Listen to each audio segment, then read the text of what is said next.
So thanks for joining me today, Louise. You're going to be talking about climate risk and spreadsheets. Could you elaborate a little bit on that topic for us? Yeah, well, thanks, Simon. It's great to be here. I think that, okay, the reason I'm here, or the reason I'm involved in climate risk at all, is because I think it's the most important problem facing us at all. And I think that it's all pervasive, that it is going to, well, it already is and is going to even more so, really affect all parts of our lives. And so I think that people who are doing a lot of spreadsheet analysis should be thinking about how it's going to affect them. So I haven't actually written this talk yet, but probably what it'll cover. Don't look like that.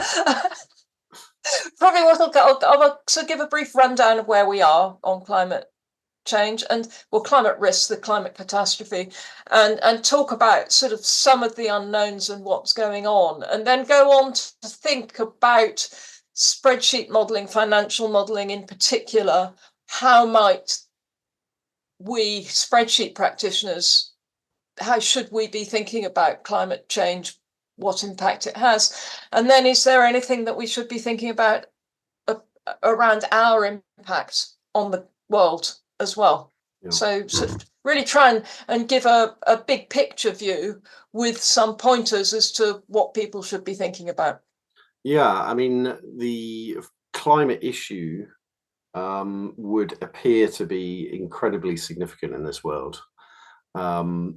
So broadly speaking, what are the risks that our inability, I guess, to model climate change effectively, what risks does that bring to finance and financial modeling? Well, of course, the main thing is it brings uncertainty. Is that it makes the future a lot less predictable than we think it is. And given that we think that it's not terribly predictable anyway, or if you're reasonably competent, that's what you should be thinking, it makes it even worse. So there's some issues there about how do we cope with that? Do we move to stochastic modeling? Well, that's a bit difficult because where do you get the data from? Should we be doing scenarios? Well, that's a bit difficult because it's very difficult to find believable scenarios out there. So yeah, I mean, it's basically not easy. And one of the things I think is that it's very easy to think, well, everything's going to be roughly the same as it is now. And that's about the one thing I'm pretty sure that isn't going to happen. Yes, yes, indeed. So the kind of status quo way of dealing with things has to change in effect. Yeah. And this is probably something I'm not going to talk a huge amount about, but a lot of the risks and uncertainties we deal with are what we call repeatable risks. So I'm mainly from the insurance world. So if you think about car insurance, if you think about life insurance, what you've got is you've got lots of cars on the road. You've got huge data about what happens to them, whether they get pranged, whether they rust, whether they burst into flames, all that gets stolen, all that sort of thing. People, you know, on the whole have been living and dying for however many thousand years the human race has been going, and people have been keeping data on that for quite a long time now. So those are very easy to look at from a statistical point of view. What we've got with climate risk is something that has never happened before, is never going to happen again, is unfolding over quite a long period. So it's what you might call a chronic one-off risk rather than a repeatable risk. So a lot of the techniques we have for dealing with other risks aren't really appropriate for climate risk. Indeed, yeah. I mean, that presents a very novel situation. Yeah. So that's a real interesting topic, and I think, you know, addressing climate change and on many fronts is incredibly challenging, but it sounds like this will also be incredibly challenging. I've always wondered to what degree, the computing industry in its broadest terms has to, what responsibility does that have to bear for our current situation? A lot in many ways, both I think both directly and indirectly. Directly, over the past, I don't know, 10, 15 years, I guess, power consumption from information processing computing has gone up enormously, partly because of the whole crypto thing, but also because of the AI thing. So all these big AI models we're seeing, they obviously use some processing each time they're used, but they use an awful lot of processing to do the initial data analysis and training. And that's where the problem really is. Yes, I'm quite involved in that world. So yes, these things are, they definitely have some utility, and they're also fairly impressive.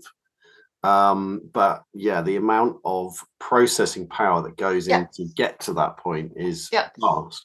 I read that the kind of digital industries in general have approximately the same carbon footprint as the airline industry, but that it's generally speaking been ignored, and no sort of attempts to kind of levy anything at all on that.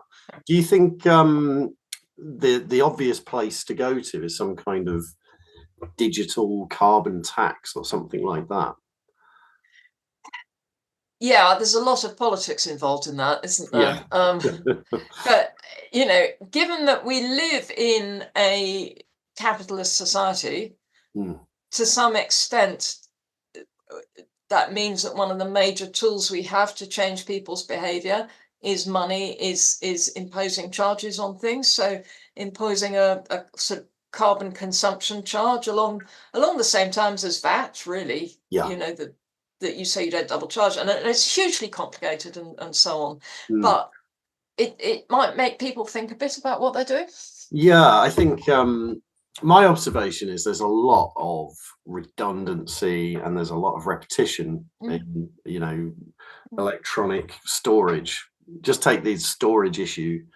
To weave it back to spreadsheets for a moment, I was looking at a university, and we were looking at two departments of that university. One of them was finance, and the other one was the registry, so the kind of record keeping side. We were interested to know what their spreadsheet use was like, from a very high level. So we scanned their shared network drive. So this is not including people's hard disks in their machines.